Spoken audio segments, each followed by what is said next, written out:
Okay, എല്ലാവർക്കും 20-ാമത്തെ പേജിലേക്ക് സ്വാഗതം. ഇന്ന് നമ്മൾ അടുത്ത പേജാണ് പഠിക്കാൻ പോകുന്നത്. I look enquiringly at him. I എന്ന് വെച്ചാൽ ഞാൻ, ലുക്ക് എന്ന് വെച്ച് കഴിഞ്ഞാൽ നോക്കി, എൻക്വയറിംഗ്ലി അതായത് അന്വേഷിച്ചുകൊണ്ട്, എൻക്വയർ എന്ന് വെച്ച് കഴിഞ്ഞാൽ അന്വേഷിക്കുക, അറ്റ് ഹിം അവനെ, അതായത് ആൻഡ് ഡിഡ് നോട്ട് മൂവ്, എന്നിട്ട് ഞാൻ അവിടെ നിന്ന് അനങ്ങിയില്ല. അതായത് ഞാൻ ഈ മനുഷ്യൻ ആരാണ് എന്ന് അറിയുവാനുള്ള ഒരു ജിജ്ഞാസയോടെ അറിയുന്നതിന് വേണ്ടിയിട്ട് അവനെ നോക്കി, പക്ഷെ ഞാൻ അവിടെ നിന്ന് അനങ്ങിയില്ല. He obviously sensed my fears. He അവൻ, ഓബിയസ്ലി ഉറപ്പായും, സെൻസ്ഡ് മനസ്സിലാക്കി, എന്താണ് മൈ ഫിയേഴ്സ്, അതായത് നമുക്ക് മനസ്സിലാക്കുക അവന് എൻ്റെ ഭയം കൃത്യമായിട്ട് മനസ്സിലായി. ഓബിയസ്ലി എന്ന് വെച്ചാൽ ക്ലിയർലി അല്ലെങ്കിൽ വ്യക്തമായിട്ട് എന്നൊക്കെയാണ്. സിൻസ് ഹി ആർഡർ റീഅഷ്യൂറിംഗ്ലി, എന്തുകൊണ്ടാണെന്ന് വെച്ചാൽ ഹി അവൻ, ആർഡർ പിന്നെയും പറഞ്ഞു, റീഅഷ്യൂറിംഗ്ലി അതായത് പിന്നെയും ഉറപ്പാക്കുന്നതിന് വേണ്ടി പറഞ്ഞു. അതായത് ഒരു പ്രാവശ്യം പറഞ്ഞത് അല്ലെങ്കിൽ പിന്നെയും പറഞ്ഞു, അല്ലെങ്കിൽ എന്നെ എന്താണ് പ്രോത്സാഹിപ്പിച്ചുകൊണ്ട് പറഞ്ഞു. ഇറ്റ് ഈസ് ഓൾ റൈറ്റ്, അത് കുഴപ്പമില്ല. It's all right, you can play, നിനക്ക് അത് വായിക്കാം. If anyone comes, if anyone comes, ആരെങ്കിലും വരുവാണെങ്കിൽ, ഇഫ് എനിവൺ കംസ്, ആരെങ്കിലും വരുവാണെങ്കിൽ, യു ക്യാൻ ഹൈഡ്, നിനക്ക് ഒളിച്ചിരിക്കാം, ഹൈഡ് ഒളിച്ചിരിക്കാം. In the ladder, in the ladder ഒക്കെ, നിനക്ക് ലാഡറിൽ ഒളിച്ചിരിക്കാം അല്ലെങ്കിൽ ലാഡറിൻ്റെ അവിടെ കയറിയിരിക്കാം. And I will say, I will say അതായത് ഞാൻ പറയാം, it was me trying the instrument out. It was me അതായത് ഞാനായിരുന്നു ആ ഇൻസ്ട്രുമെൻ്റ് ട്രൈ ചെയ്ത് അല്ലെങ്കിൽ കളിക്കുവാനായിട്ട് ശ്രമിച്ചത് എന്നുള്ളതാണ്. അല്ലെങ്കിൽ ഞാനാണ് ആ ഇൻസ്ട്രുമെൻ്റ് കളിക്കുവാനായിട്ട് ശ്രമിച്ചത് എന്ന് പറഞ്ഞോളാം. When I placed my fingers on the keyboard they shook. When എപ്പോഴാണോ, ഐ പ്ലേസ്ഡ് ഞാൻ വെച്ചത്, മൈ ഫിംഗേഴ്സ് എൻ്റെ വിരലുകൾ, ഓൺ ദ കീബോർഡ് കീബോർഡിന്മേൽ, ദേ ഷുക്ക്, ദേ ഷുക്ക് എന്ന് വെച്ച് കഴിഞ്ഞാൽ അവ വിറച്ചു.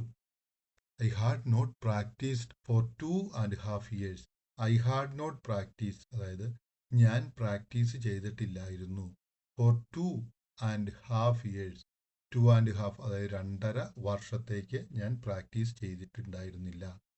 മൈ ഫിംഗേഴ്സ് were stiff, എൻ്റെ വിരലുകൾ കട്ടിയുള്ളതായിരുന്നു അല്ലെങ്കിൽ അത് പേടിച്ച് അനങ്ങുന്നുണ്ടായിരുന്നില്ല. And covered with a thick layer of dirt, അതുപോലെ തന്നെ എൻ്റെ വിരലുകൾ സ്റ്റിഫായിരുന്നു, കട്ടിയോടുകൂടി വളയുന്നു അല്ലെങ്കിൽ ചലിക്കുന്നുണ്ടായിരുന്നില്ല. ആൻഡ് കവേർഡ് അത് മൂടപ്പെട്ടിരുന്നു, with a thick layer of dirt ഒരു കട്ടിയുള്ള ആവരണം. എന്താണ് ഡേർട്ട്, അതായത് ചെളി കൊണ്ടുള്ള ഒരു കട്ടിയുള്ള ആവരണം പോലെ എൻ്റെ വിരലുകൾ മൂടപ്പെട്ടിരുന്നു, എൻ്റെ വിരലുകൾ ചലിക്കുന്നുമുണ്ടായിരുന്നില്ല. And I had not cut my nails for some week, അതുപോലെ തന്നെ ഐ ഹാഡ് നോട്ട് ഞാൻ ചെയ്തിട്ടില്ലായിരുന്നു എന്ത്, കട്ടിങ് മൈ നെയിൽസ് എൻ്റെ വിരലുകൾ കട്ട് ചെയ്തിട്ടുണ്ടായിരുന്നില്ല, ഫോർ സം വീക്ക് കുറച്ച് ആഴ്ചകളായിട്ട് ഞാൻ എൻ്റെ വിരലുകൾ കട്ട് ചെയ്തിട്ടുണ്ടായിരുന്നില്ല. I played Chopin's nocturne in C sharp minor. അവിടെ ഞാൻ എന്താണ് കളിച്ചത്, ഐ പ്ലേയിഡ് എന്ന് വെച്ച് കഴിഞ്ഞാൽ എന്താണ്, ഞാൻ കളിച്ചു. എന്താണ് കളിച്ചത്, ചോർപിൻസ്, അതായത് അത് ഒരു സംഗീതത്തിൻ്റെ ഒരു ഇതാണ്. കാരണം എന്താണെന്ന് വെച്ച് കഴിഞ്ഞ് കഴിഞ്ഞാൽ സംഗീത ഉപകരണത്തിൻ്റെ സംഗീതത്തിൽ വായിക്കുന്ന ഒരു ഇതിന് പറയുന്ന പേരാണ് ഈ പറയുന്നത് എന്നാണ്, പോപ്പിൻസ്, സി ഷാർപ്പ് മൈനർ എന്നൊക്കെ പറയുന്നത്, എഫ് മേജർ, സി മൈനസ്, അങ്ങനെയൊക്കെ ഇവർ ഓരോ പേരുകൾ പറയും. അപ്പോൾ ഈ പേരുകൾ പറയുന്നത് എന്താണെന്ന് വെച്ച് കഴിഞ്ഞാൽ നമുക്ക് അത് പെട്ടെന്ന് മനസ്സിലാവുകയില്ല. അത് ഒരു മ്യൂസിക്കൽ നോട്ടാണ്. അപ്പോൾ അത് നിങ്ങൾ മനസ്സിലാക്കിയിരിക്കുക. എന്നാണ് nocturne, C sharp minor, F major എന്നൊക്കെ അവർ പറയും. അപ്പോൾ അത് നിങ്ങൾ മനസ്സിലാക്കുക, സംഗീതത്തിൻ്റെ ഒരു മ്യൂസിക്കാണ്. When I finish when I finish എപ്പോഴാണോ ഞാൻ തീർത്തത്, അതായത് വായിച്ച് തീർത്തത്, the silence seemed gloomy and eerie. എന്താണ് പറ്റിയത്, ഞാൻ അത് വായിച്ച് തീർത്തപ്പോൾ എന്തു പറ്റി, അവിടെ ഉണ്ടായിരുന്ന ആ സൈലൻസ്, സൈലൻസ് എന്ന് വെച്ച് കഴിഞ്ഞാൽ എന്താണ്, നിശബ്ദത അവിടെ പിന്നെയും വായിച്ചു. മ്ലാനവും ഭയാനകവുമായിട്ടുള്ള ഒരു ശബ്ദതയാണ് അവിടെ, നിശബ്ദതയാണ് അവിടെ ഉണ്ടായത്. എന്ന് വെച്ച് കഴിഞ്ഞാൽ സൈലൻസ് കാണപ്പെട്ടു, അല്ലെങ്കിൽ നിശബ്ദത കാണപ്പെട്ടു. ഗ്ലൂമി അതായത് മൂകമായിട്ടുള്ളതും, ഏറി അതായത് ഭയാനകമായിട്ടുള്ളതുമായ ഒരു ശബ്ദമാണ് അവിടെ കണ്ടത്. I herd A shot down below outside the building. ഞാൻ കേട്ടു എന്താണ്? എ ഷോട്ട് അതായത് ഒരു വെടിയൊച്ച കേട്ടു. ഔട്ട്സൈഡ് ദ ബിൽഡിംഗ് അതായത് ആ ബിൽഡിങ്ങിന്റെ പുറത്ത്.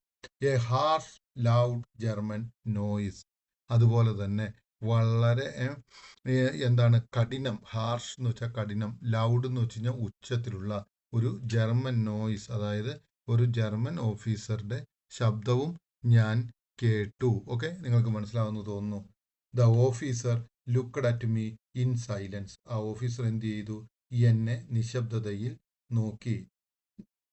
After a while he sighed and muttered. അല്പസമയത്തിന് ശേഷം അയാൾ എന്ത് ചെയ്തു? നെടുവീർപ്പെട്ടുകൊണ്ട് പറഞ്ഞു. അപ്പോൾ അദ്ദേഹം എന്തു ചെയ്തു?